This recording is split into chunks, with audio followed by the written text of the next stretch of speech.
Okay, well, good morning, everybody.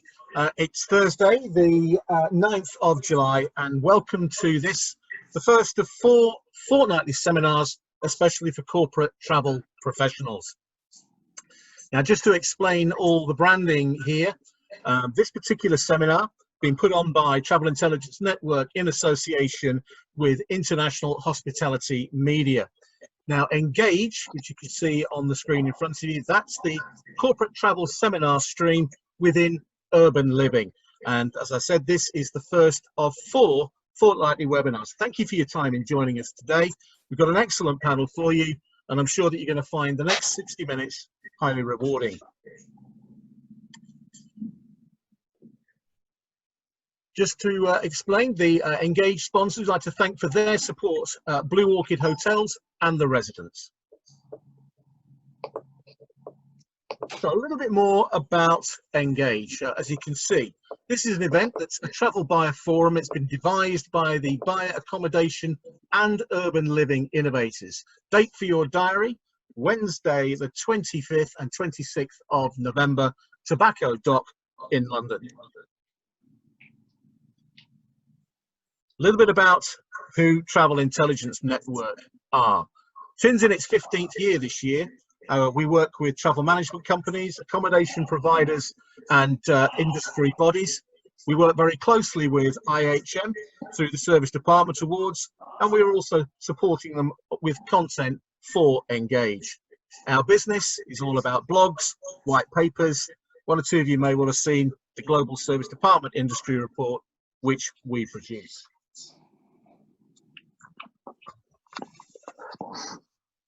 And again, Urban Living Festival. Why urban living? Well, as we're all seeing, fragmentation of the accommodation marketplace, co-living and co-working. Time we felt for a fresh approach to industry events. So please, if you can come along to that event, it will be well worth your time. Now, to get to our session, 1 or 2 housekeeping notes for you, which are all on screen. As you can see, we're auto-muting everybody involved in the key discussions for the duration. If anybody does have an issue, there's a mechanism there for you to flag up whether you can't see or hear. Over the course of the next 45 to 50 minutes, we're going to cover a number of topics with our panel. I'm supported today by Joe and Justin from IHM. They're going to dig me out the smelly stuff if it all goes horribly, horribly wrong. Now, one important point with regard to Q&A is rather than wait till the end, because we've got a whole number of topics that we're going to cover in this session, what we're going to do instead is give you the opportunity to ask questions at the end of each topic. And as your confirmation note will have already told you, you can either submit questions through chat or by emailing George at internationalhospitality.media. So that's the way the event is going to flow. I am your moderator today. That's my background. I've worked in corporate travel industry now since 1990, and hopefully I'll have met a number of you that are on today's webinar. But far more important than me is our panel this morning. Now, you will have noticed in the run-up to this that we were due to welcome Simon Robinson from Beazley. He can't join us today, but stepping in, and to which we're very grateful at late notice, is Simon's colleague, Linda Anderson. I'm now going to ask, starting with Linda, each of our panelists to introduce themselves in turn. Linda, please. Thank you. Morning, everyone. Thanks for joining. I'm Linda Anderson. I work for Beazley, an insurance company in the city. And as part of my role, I'm the facilities manager, and I've been with Beazley for 18 years. Part of my role is to oversee the corporate travel account and work closely with our travel management company, of which there are 3 they call them implants, based in our office in London, who are obviously working remotely at the moment. But yeah, so things have changed, but I'm sure we'll get into those discussions later on today. Thank you. Thank you, Linda. And we'll go in alphabetical order. So Steve next, please. Yes, good morning. My name's Steve Banks. I'm the Director of Customer Experience for Capita Travel Events.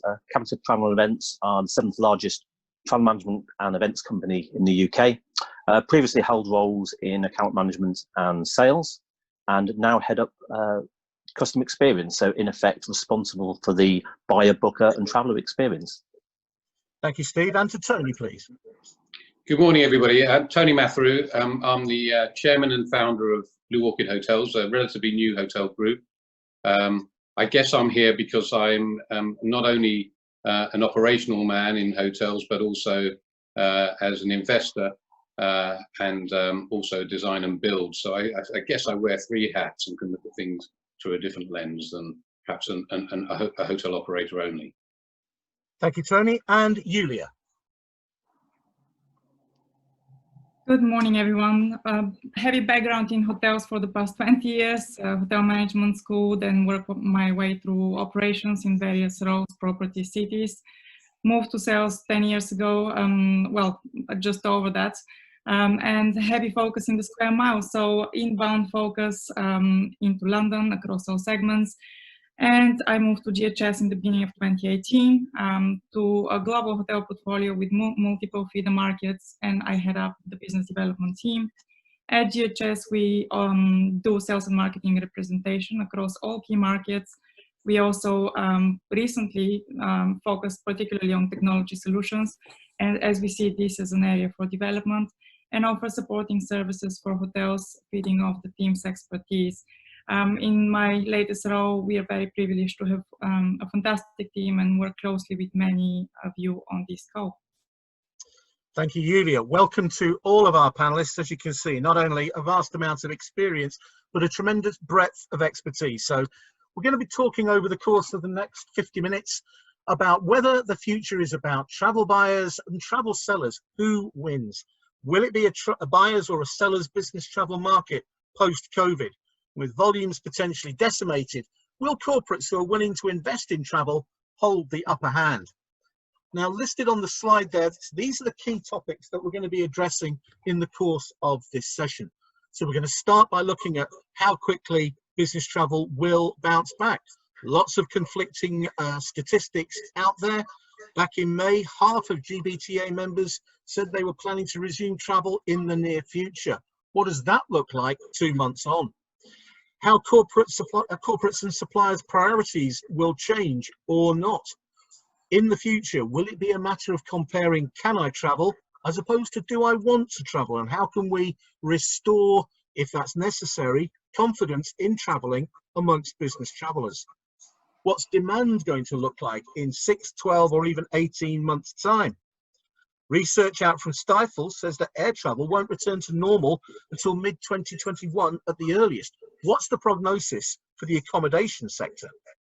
How will these changes affect supplier development strategies? It would be fascinating to talk to Tony about, as an operator and a developer and an investor, how has this crisis affected his priorities and others like him? And then we're going to round up with how buyers and sellers can work together to maximize post-pandemic recovery. So that's our shape for today. We're going to get into the session now. So let's start by asking the question of how quickly business travel is going to bounce back. So I'm going to start with Linda, and then I'm going to ask our other panelists for their view. What's it looking like, Linda? Well, it's obviously no business travel at all. We went as a company into lockdown in mid-March, and everybody's working at home. And part of that lockdown included no business travel. We have now slightly lifted that to say that if people do feel there's a need to travel in the next few months up until the end of September, they will need exec sign-off. But these are pretty, they have to have pretty strong reasons as to why they're traveling, and we're only really seeing maybe 2 or 3 people across the board of 2,000 employees traveling at this point in time. This is due for a review at the end of September. We're not sure. We do feel that the business travel definitely for 2020 will be very minimal compared to what we usually see. And we have successfully transitioned to working at home. So then we obviously need to look at how business travel will be impacted in the future because of that facility and all the different methods of communication now going forward. Okay, let's move on to Steve. Does that reflect what Capita clients are saying to you?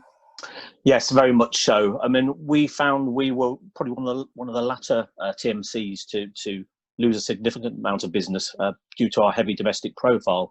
But certainly in recent months, organisations have been concentrating on looking at the requirement to travel and the need to travel and what that looks like moving forward. Certainly, echoing as Linda said then, most of our customers, their patterns have very much become working at home. We've seen an increase in virtual events, and certainly we've got a number of key worker customers where their travel has remained fairly buoyant, albeit mainly hotels that have been available and have been open, and very little overseas travel. Now, Tony, from a sharp end perspective, what are you seeing on this? Well, will travel bounce back? My experience has been, first of all, at Blue Orchid hotels, we kept our hotels open. I think we did over 5,000 room nights for key workers and critical care workers and those that were stranded at a time when other people were sort of turning their back and closing down and hibernating and all that anxiety, and over 30,000 meals. So it was possible. And I'm an advocate of not turning away when things turn badly. Of course, I remember you, Mark, from the 90s, and we've gone through a few challenges since that time. And at each stage, I've looked to find an alternative way rather than to close down and back off. So Blue Orchid hotels are perhaps relevant to that. And in terms of investment, I bought a building during this period, and we've just got planning consent for 526 rooms. That doesn't mean that I'm overly confident. Whilst my experience is that it has been extremely challenging, I listened to the Chancellor this morning talking about entering a recession. We know about Brexit, but if we just stick to the COVID situation, it's extremely challenging. It's unprecedented, and those are words that are being used all the time. From my point of view, we need to be collaborative. We need actually to be a self-supporting structure. It's unfortunate if people don't come back to work, and if people can successfully, in inverted commas, transition to working from home. Because frankly, if we in the hospitality business and the travel business work ourselves from home, I think it's going to be really difficult to encourage other people to fill the office spaces, to attend events, to add to the rich tapestry of life that travel and face-to-face meetings and so on bring. So I think that we have a responsibility to try to encourage safely people back to work. Will travel bounce back? I'm sure that it will. Will it happen quickly? I'm not even sure that that's the right question. In that speed is not necessarily the main thing here. I think that what we need is confidence to be restored. If that has to happen over a little bit longer, and it is sustainable, built on solid foundations, that's perhaps more important than speed. In circumstances where there's an existential crisis, if we don't support our industry, if we don't collaborate and partner, then I fear that it won't be just airlines that will be crashing. It will be business travel consultancies, and it will be hotels and venues and so on. And then I think then that will be a downward spiral. So my fear is that this isn't sort of a dead cat bounce, excuse that expression, that happened after Saturday when lockdown ended and pubs and bars opened, only to close down a few days later because of lack of demand. I think what I'd like to see is a growth in sustained demand, supported by confidence that you referred to earlier, because confidence and perception are absolutely critical.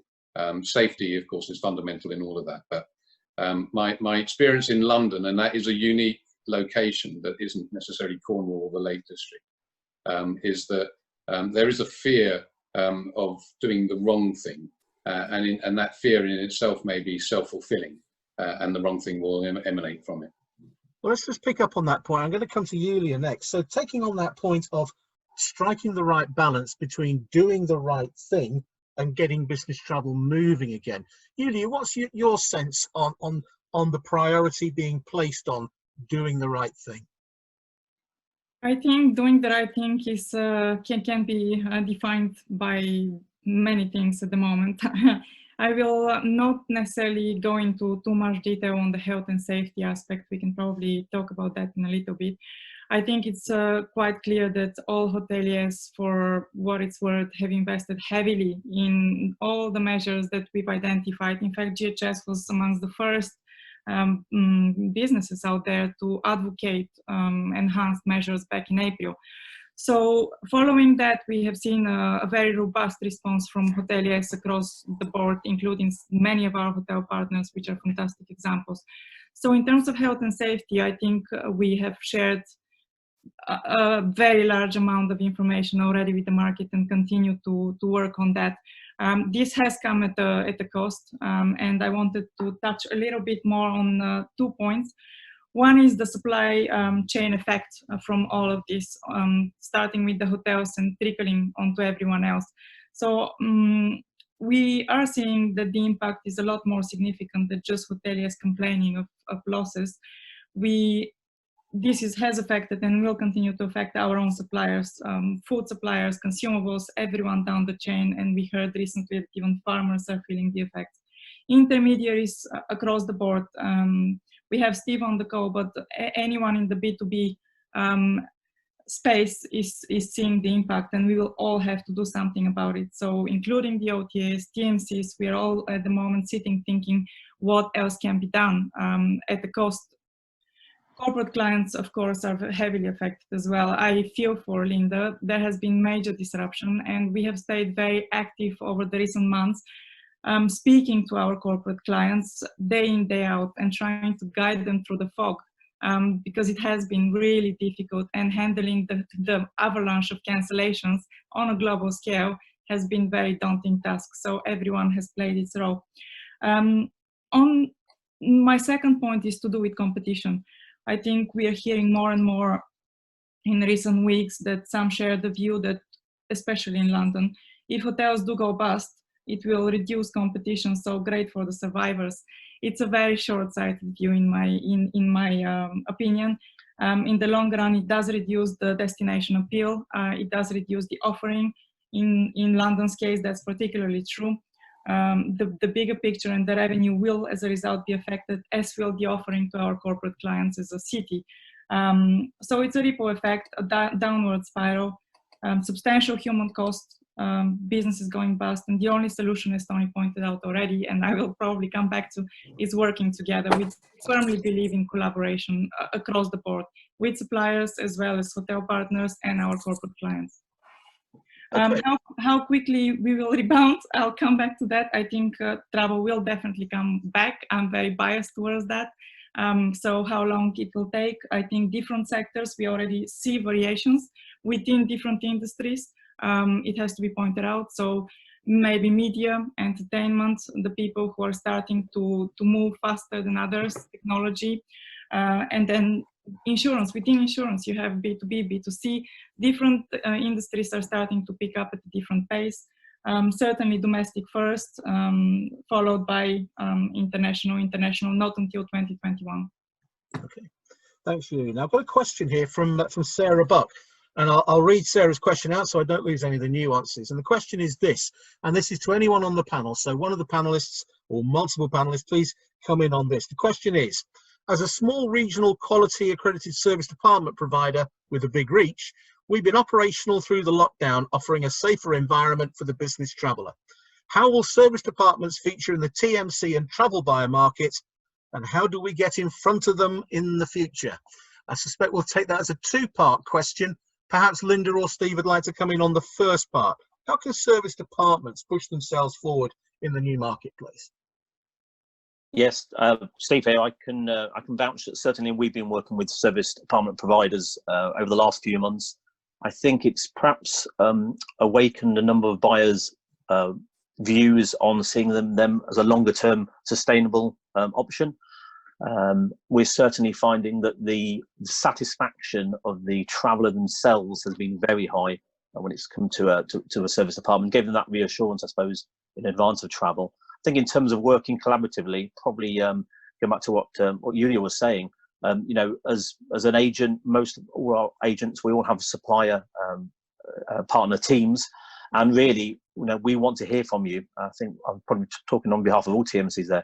We want to hear from you. If you've got a good, safe, secure solution, please talk to us, and we will obviously ensure that we those introductions are also made to our customers as well. So use us as that in that three-way partnership to be able to liaise and share best practice. As Tony said, you know, these are unprecedented times, so we have a fantastic opportunity here to change what we've done previously as well.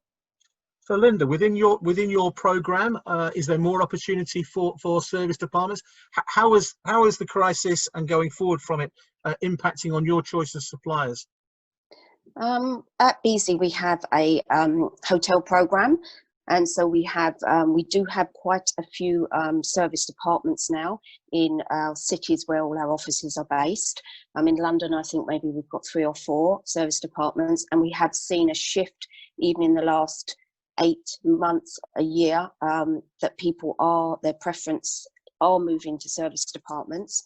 I must say that it is definitely a personal option. Some people prefer the sort of home from home, other people prefer the sort of social element that you get from a hotel. I do feel that travellers will be much more wary as to where they stay, but on the flip side of that, we do have a sort of tried and tested hotel program, so I can't see that changing.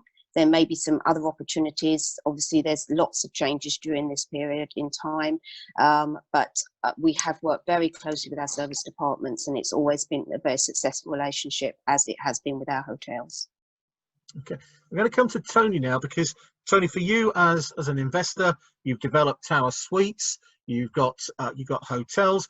How is this affecting your thinking about developments going forward?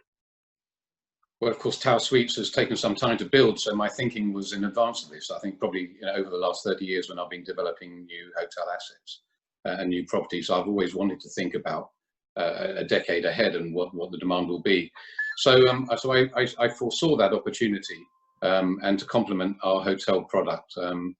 The two things are not mutually exclusive. There's a demand for different things. And right at the moment, of course, for those people who want a safe, secure environment, and that want the independence and personal space that an apartment or a suite can provide. Of course, we've got 273 brand new suites that are, you know, safe and secure and have been used during this period. So I think that we can evidence that there is demand, particularly at this time, and that we can provide a solution that perhaps others, where they're sharing more communal facilities, can't. And unusually for service departments, Tower Suites has restaurants and bars and conference and events and hairdressers and spas and so on, to supplement the accommodation offering. But whilst that's not usual, I think that there is a blend, and there is going to be a mixture of demand. As long as one can ensure that what everyone's providing is safe and clean, and there are protocols, as we have and we've demonstrated. In fact, we're probably the best educated in that sphere, having provided those facilities all the way through COVID to relevant people. Whilst service apartments and suites is a forthcoming trend, and we're on top of that now, I think there will be a blend of requirements, and safety and security. Confidence needs to be restored in all markets, as Youlia said. This isn't just a will benefit coming to an earlier point. I'm fortunate enough to not be in big debt and have no debt at all, and to have assets that are unleveraged. So perhaps I'm not in the same place as a lot of hotel and other venues, and their debt mounting, growing with no income. But that doesn't mean I'm happy about it. Actually, as people fall out of the market, that's not actually going to be good news as far as I'm concerned.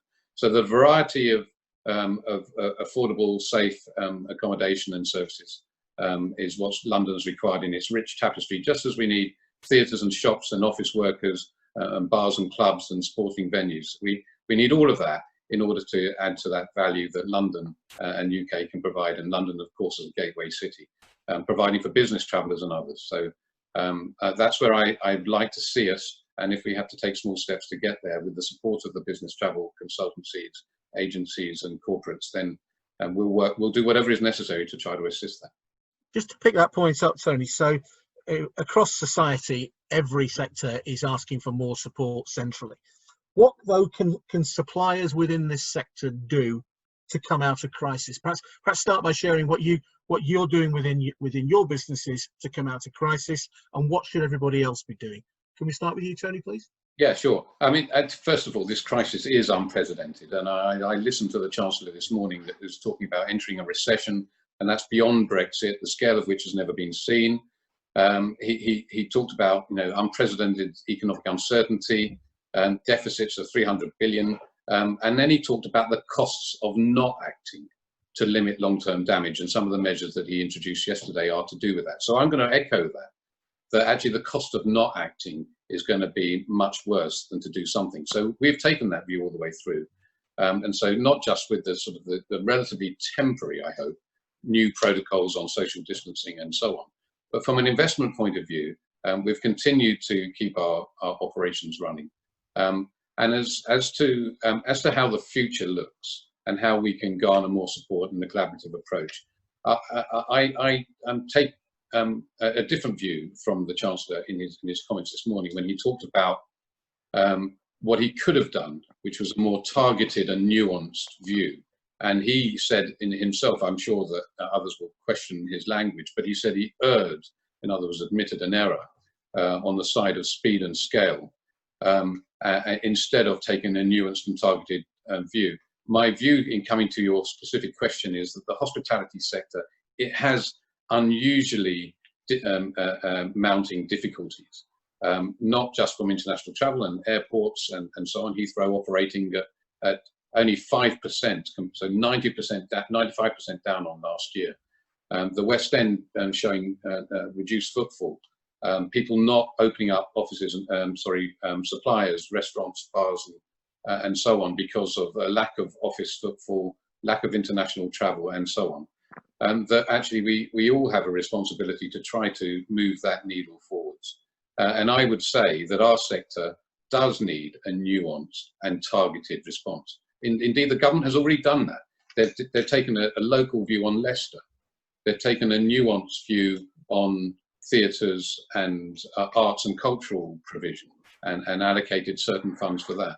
And I don't think that the hospitality is any different. The hospitality sector and the travel sector is any different. In fact, we require, if I'm an investor and I've put 400 or 500 million pounds into an asset with lots of bedrooms above me, and I'm told that I can open up my hairdresser as I've done, and my restaurant and my takeaway as I've done, but actually only essential travel can enable people to occupy my bedrooms or my conference and event space, then I'm not going to be able to get the return on investment that's going to need me to be able to have confidence in the future and survive for those people who are on the edge. So I think that we do need a much better focus on the hospitality sector and those people that are in need. And that's not just because every industry needs a handout and we're all fighting and lobbying for a greater piece of that pie, but because it's essential in order for the UK economy to recover. And secondly, I think that London has a particular requirement, not just as a gateway to the UK, its perception in the world, and because it has unique qualities. It relies on a public transport. The square mile has 450 to 500,000 people that come in and work every day and need to be able to commute. We need the offices and all the ancillary service provision in order to be able to support the hotel and the rich life that has been enjoyed heretofore. So London is, as I suspect other capital cities, an exception. And I would like to see the Chancellor and the government, local authorities, to be encouraging that rather than to have congestion charging, difficulties on getting people around, non-essential travel requirements, Foreign Office advice, signs up saying you're not welcome in the Lake District and Cornwall that encourage people to just stay away from Project Fear. So in a safe environment, where it can be done in a balanced way, I think that we are a case for special treatment, and that is not a political statement. I think that would be just economic sense. Okay, thank you, Tony. I'm going to need to move the discussion on. So we're going to start moving now to the whole question of how and whether corporates and suppliers' priorities will change post-COVID. And within this, let's start by looking at how can travel managers support more safety conscious travellers. Linda, can we start again with you, please? How are you supporting or going to support more safety conscious travellers within your business? We do have a robust approach to that anyway, and that will continue. We will work with, we've actually got a seminar this afternoon looking at sort of travel post-COVID and how to manage and protect your travellers. Obviously, the safety of everyone is paramount to us, and that's the main factor in the decision for travel to commence again. And you know, obviously we're keen as a business, if the need is there, which the way our business is structured, travel and the personal interaction is very important for relationships. Obviously we've been working very successfully at the moment, but in the long term, of course, face-to-face is always a better approach. We will be looking at the safety of all our travellers, and it will be at the discretion of them personally if they feel they don't want to travel. But there are lots of things coming on board at the moment that we're reviewing to ensure any travellers who wish to travel, once the decision is made by the company, feel safe and are supported throughout that. Just within that, though, do you anticipate a substantial number of your travellers literally being reluctant to travel? I think initially, yes. I think everybody has their own personal sort of opinions and views and levels of sort of security and anxiety in that. I think it will depend on what the airlines put in place and what the hotels have in place. Obviously, we will do a full review of the method of travel plus the hotels that people are staying in. But I do think initially people will feel a little bit, have some reservations over travel sort of international more so than sort of domestic in the lead up. I do think it will come back very quickly once people have made the decision to travel and they felt that safety. But I do think the first trip will be sort of a difficult trip for many, but once they've done that first trip, I do feel that it will accelerate quite quickly, getting back to some sort of normal. And Steve, does that mirror what you're seeing with Capita clients? Yes, it does. I think, Mark, actually, the point that Tony made actually is linked to this question, is that while the guidance and the advice out there is for non-essential travel to be avoided, that actually is that conflict with the safety. You know, is it safe to travel? I think very much that the point has been we've moved from education to implication, and that really now is I suppose the perceived risk of travel is now moved from on-trip to pre-trip. So why should you travel? Is it safe? Is it necessary? You know, what's the reason why somebody is traveling? And I think that movement has, in effect, allowed organisations to look at their travel base to say, actually, why are we travelling? And also, very important here is the traveller well-being. Is previously there are circumstances that now may actually impact on travel. Could be an underlying health condition. It could be a family member. And I think those wider conversations, that wider involvement across organisation, I'm sure Linda will concur with this. You know, there's now a bit more of a vested interest across organisations, HR, risk, etc., that is now looking at I suppose the perceived risk out there for the traveller. And I suppose as an intermediary, as a TMC, we spend a huge amount of our time. Our account managers have been busier than ever, working with our partners and with our customers to be able to give that reassurance that, you know, travel is safe, and these are the solutions, these are the precautions that have been taking place. That reassurance is a massive part, and I think echoing Linda's point again, that first trip is really, really important. And then gradually, as people get the confidence and they share their experience, I think that will help accelerate the return as well. Youlia, how do you see this particular point? I am fully aware of what travel managers have done in recent months, having spoken to many of them, not just in the UK, but overseas as well. So I want to personally thank all the effort that's gone into reassuring their internal customers. I know how many webinars have taken place, and we know for a fact that they're not only speaking with employees, reassuring them, but also with their families. So we hear that travel managers are very much involved, educating their travelers. and we are very appreciative of that. In fact, we are available for any support, whether it's sharing information, whether it's preparing and giving you some extra data from our side on the measures that we are doing. So I am fully aware of what's being done across the board, and also from intermediaries' point of view, I know that Steve mentioned it, and we know that a lot of work is being done by account managers there.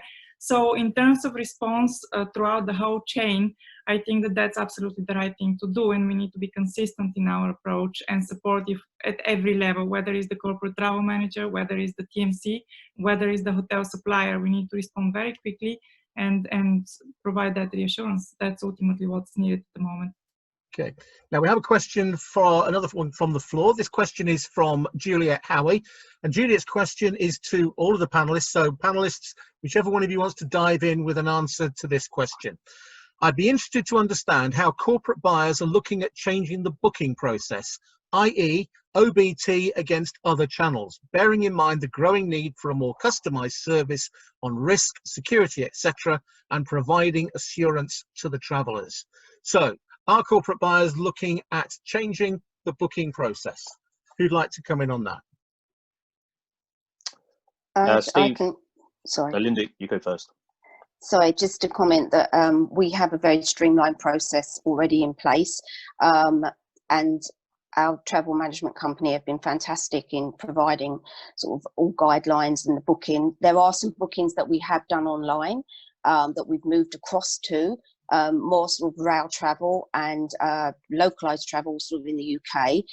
That may change because obviously there isn't so many check-in points, and the interaction of the TMC isn't part of that process, so that may change, and that's something we will look at. But the actual booking process that we have, we've got close relationships with all the hotels and apartments, and with a good relationship with the airlines. So I think the channel of communications have always been quite strong. But as I say, we may look at the online booking process that we introduced just sort of 8 months ago. Okay, Steve. Yeah, I think it's a very good point raised. I mean, certainly initially all the reservations went offline as content couldn't be distributed online. We've started seeing a change now again, and people are returning to OBTs. I think the critical piece here is the content that is available within the OBT that supports the reassurance, the information that is required by a traveller, by a travel booker. Again, we've spent quite a lot of time working with our partners and our product partners and our distribution partners to show how we can enhance the content that is available. If we can enhance the content and we're able to give the reassurance, give the relevant information, people will continue to use online booking tools. If they don't, that transaction very much will go offline, and there'll be further conversation needed to have. So I think it's all in our interest to be able to present as much information as possible, to be able to give as much information so people can make that best informed choice. Okay, so let's move on now to looking at what demand is going to look like in 6, 12, 18 months time. Again, I'm going to start with Tony for obvious reasons. So hotel occupancy in London, Tony, what's your sort of projections over the short, medium and slightly longer term? Yeah, very interesting. Thank you for that. You're welcome. No crystal ball over here. The reality is we find it really difficult to judge sentiment, and it's interesting picking up some of the languages being used about reassurance and confidence, because essentially that's what's needed. And then Steve rightly mentioned that having reassured, we need to find solutions. Online booking tools might be one, and certainly I know that we use GHS's tools that are online and able to sort of circumvent some of the more cumbersome platforms that have been there in the past. So, and what is real risk and what is perceived risk? I don't, we firstly, in dealing with this COVID crisis, we have to be considerate and empathetic towards those people who've got loved ones who they've lost, or that in hospital, and all the people that are placing themselves at risk.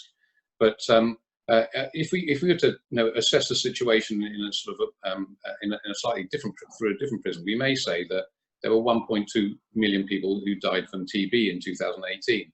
We may say that there are a forecast of 12,000 people a day who are going to die from lack of food or lack of getting access to materials as a result of the measures that have been brought in by COVID in their countries.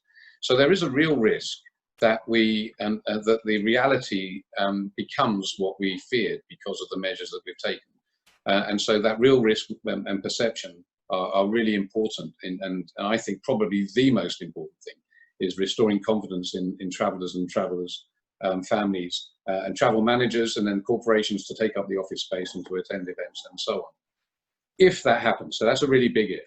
If that happens and some of the obstacles for travel, we talked about essential travel and language with the Foreign and Commonwealth Office's advice, people who airlines that are perhaps not going to travel between certain destinations, hotels that will go bust, travel management companies, including, and I think you may have heard of ACT and the situation that's occurred with ACT.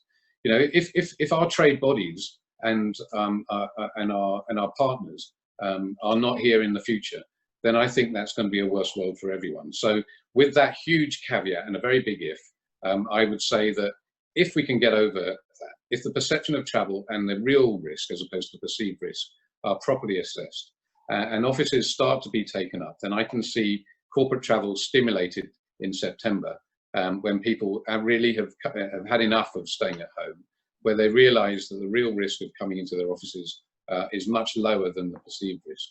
I was quoted a statistic, so please don't, I don't want to be necessarily formally quoted on this, but I was told that the number of people under 40 who didn't exhibit preconditions that died in Italy, where they had awful consequences, was certainly less than 50. So that would, if you take that, that means that people under 40 are really at a very low risk, and people that are younger and people that aren't predisposed have a much lower risk of anything serious happening. And if the average age of people who are dying in the UK is 81, if that is the case, then that nuanced and targeted approach to people in care homes, the elderly, shielding those, the high-risk categories, the high-risk means of transport.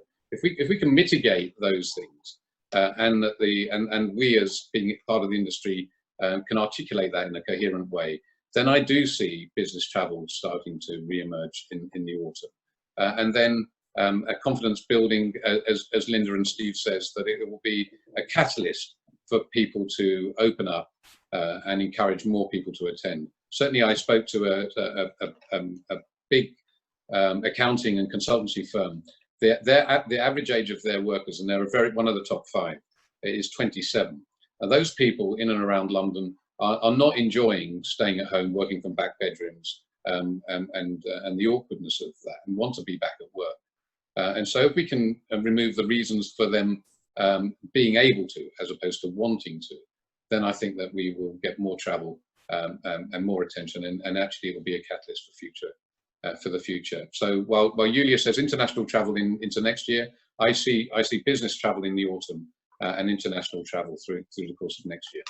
Okay, thank you, Tony. I've got a few more points that we want to cover off in the remaining 15 minutes of the call. So the next question, I'm going to open this up to all of the panelists. Clearly, as a result of COVID, we've seen an awful lot of meetings and events postponed. What's the impact of those postponements and that pent-up or frustrated demand, if you like, going to have on pricing in the meetings and events sector? Has anybody got a view on that? I don't want to monopolise this, but I can give you some views if I just to kick this off, and then I'll try and keep quiet. So the very big events, and we're talking about people like Excel. There's been a lot of postponement and rebooking for events in the very large venues. So those that have been cancelled are those that only come to London once every 4 years, and we've missed our cycle. So there is an element of postponement and therefore deferred demand. And that could result in increased prices at the time if everybody wants, for example, if we just said September, October, they want to hold events in September, October, all other things being equal. And that's all been deferred from the first 9 months of this year. Then it could be that there are going to be over demand on certain dates in certain types of venues. But I think that actually it will be carefully applied. And if enough of venues are able to survive and supply and demand match, then I don't see any great change in pricing. It will just be availability. Okay. Any comments on that from our other panelists? I can chip in with a brief comment as well here. I think that in terms of large events, we are certainly, we have no visibility on when things will start moving. We have no guidance yet, as of yet, shall we say, about larger events. But from smaller meetings events, we know for a fact that that hoteliers everywhere have started working on hybrid events, hybrid meetings, and there are some very good examples there on what is being offered. So I expect, and we see the demand pick up for smaller spaces, smaller numbers, hybrid setup with social distancing, and we see training in particular as a good sector. There is a lot of work to be done in that. So there are elements of meetings and events which are starting to raise their heads, if you like, within the allowed parameters at the moment. As for larger events, for the moment, for 2020, I think it's virtually close to nothing. Okay. Steve, Linda, any comments on this? Yeah, just to comment on that, we've got an office in Paris, and they've had an event that was postponed from, I think it was April, May time, and it's now being scheduled for the end of September, beginning of October. And they've got approval to attend. It's a broker event, so it's a client event, but the actual organisers are doing a 50% reduction, and they're holding the event over 2 different dates, and just extending the existing sort of list of attendees at, using the same ticket, the same price and everything. So we are seeing these happening, but they are social distancing events, and they are making sure that the attendees are safe. And I think that our French colleagues feel happy to attend that because of the restrictions that the event holders have put in place. So I do think that it's definitely opening up in that sort of area. Okay. Steve, any thoughts? My only thought would be, I think the price could go up or go down in terms of trying to give that definitiveness. But I think more importantly, actually, is the suitability of the solution will actually drive what people are buying, and will drive their I suppose their purchasing behaviour, as opposed to cost being such a major drive. I think again we go back to that reassurance, we go back to that confidence. These are all parameters around the suitability of a venue, and I think that actually will drive a lot more of the final choice. And also echoing Tony's point, there could be less providers out there as well. So what does that do for the market? So the supply and demand, as usual, will influence ultimately what prices are likely to be charged and likely to be available. And will cancellation policies be more flexible, do you think, Steve? We're certainly seeing a lot more flexibility. I think we've got a very understanding partner base, understanding that customers there's a fluidity, there's a nervousness. We're certainly seeing the recovery as more of a U recovery than a V recovery, and I think cancellation policies do and will continue to accommodate that as well. Mark, one more comment on cost I wanted to make. I speak here on behalf of hotels, hopefully most of them. I think benchmarking is something we need to highlight, and the danger of benchmarking at the moment. Hotels are virtually opening up at cost effectively at the moment. So anything we do at the moment in terms of travel recovery rates, whether it's for meeting spaces or whether it's for accommodation, cannot seriously be used for benchmarking purposes on an annual contracted basis. So we do need to have the support of corporate clients, and many of them have been very understanding, but there is a huge variation of how people approach cost at the moment. So what we don't want is a price war between hoteliers, because that would just be a race to the bottom at a very bad time. So cost is something that should be very carefully looked at, both by suppliers but also by buyers, and understanding the consequences of forcing costs too low. Okay, Youlia, we actually have a question for you now. This is from Ivana. My apologies, Ivana, if I pronounce your surname incorrectly. Havlikova. It's open to you, Youlia, but please, panelists, if you feel to come in on this. The question is this.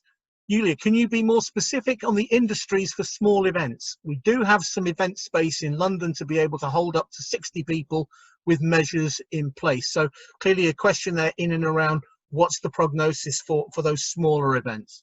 So we suggest and we recommend that you focus on your immediate vicinity. It's an obvious recommendation, but look around who is around you within walking distance to begin with. What businesses do you have around you? focusing on the business sector. A lot of companies will start phased return to the office. With that comes the need for orientation. There are new rules coming in into the offices. Not all of that is done within the premises of those companies, and there is demand for outside venues that can provide safe environment with social distancing for that purpose. So, including schools, there might be a requirement come September for schools which can't accommodate if social distancing is still in place. Look at your immediate vicinity and the businesses around you, and go for local as opposed to what we are accustomed to perhaps in looking at the international feeder markets. Look who is around you and speak to them. Be open as well to cancellation. We said that the flexibility there is essential, and pricing as well. Work with their budgets, have this conversation openly, and see what can be achieved. Okay.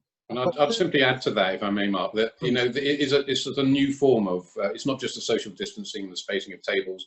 It's also how you go about the food and beverage provision. And as I said, we provided about 30,000 meals. So we've got knowledge now on how to deal in a post-COVID world, and create little bubbles of space which are safe and secure.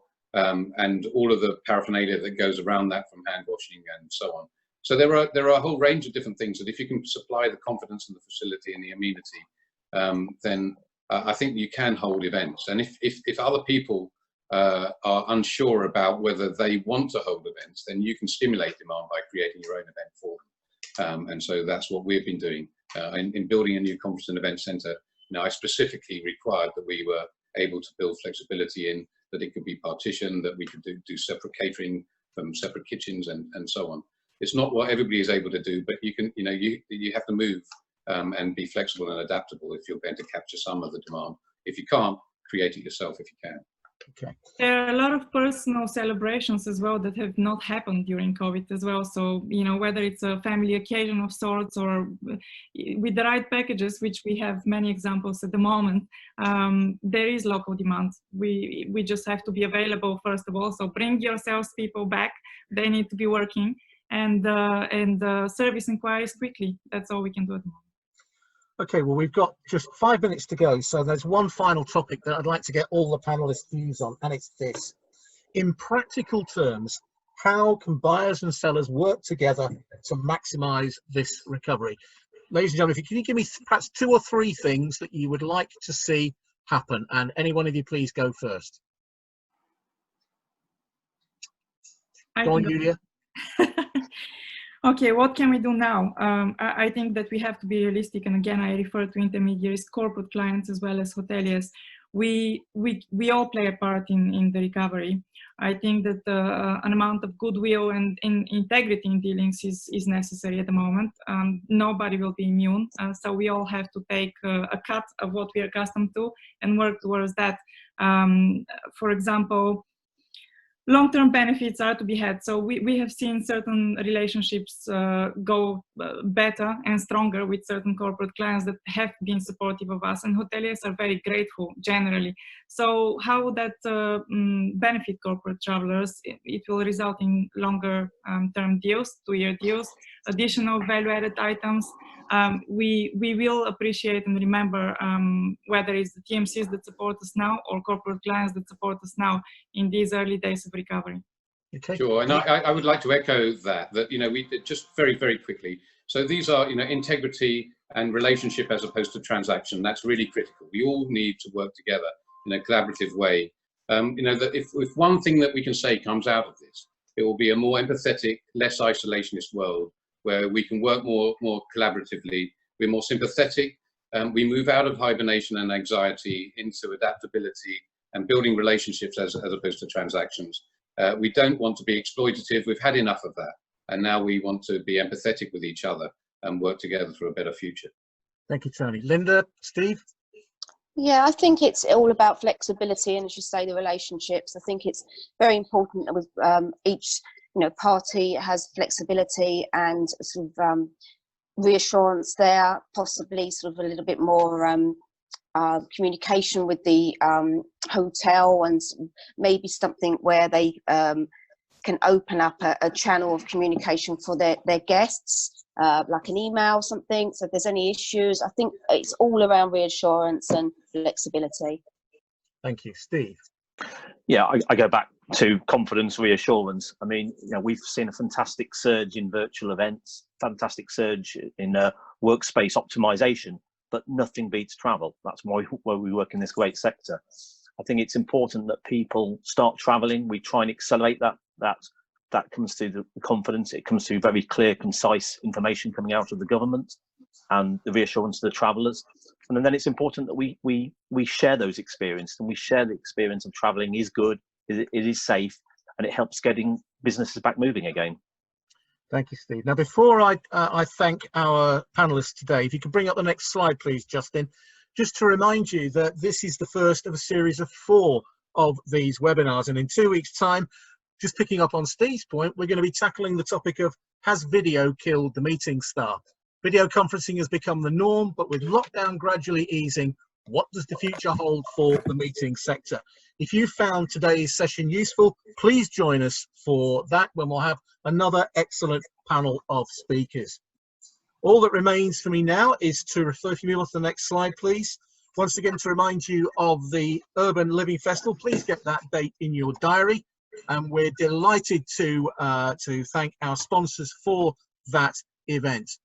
But for now, could you please join me in giving your appreciation to a fantastic panel of speakers, to Linda, to Youlia, to Tony, and to Steve. Thank you for your time, and thanks to all of you for taking part. I'm Mark Harris. Thank you for listening.